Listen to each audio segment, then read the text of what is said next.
مولا هیبت الله په کندهار کې له ځینو افغان سوداګرو سره کتلي. سلام، ستړي مه شئ، وخت مو په خیر. درنو لیدونکو، که غواړئ د تازه او مهمو پیښو څخه خبر شئ نو همدا اوس سره د تان پلاس چینل سبسکرایب کړئ.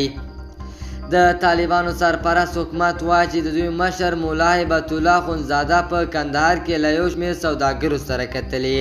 د سرپرست حکومت په یوه خپره شوې اعلامیه کې ویل شوي چې مولا هیبت الله په دې کتنه کې له سوداګرو غوښتي چې د هېواد په پرمختګ او اقتصادي ازادۍ کې اغېزمن ګامونه واخلي.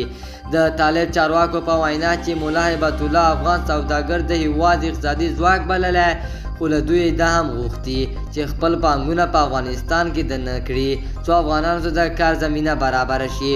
ویل کېږي دا کتنه تېره شپه کندهار کې شوې او د طالبانو د سرپرست حکومت د مشر لخوا افغان سوداګرو ته د همکارۍ ډاډ ورکړل شوی دی. په افغانستان کې د جمهوري نظام تر سقوط وروسته دغه هېواد له سخت اقتصادي بحران سره مخ دی چې د سوداګرو په کاروبار یې هم منفي اغېزه کړې. دوستانو، زموږ چمتو شوی خبر تر همدې ځای پورې و. الله پامان.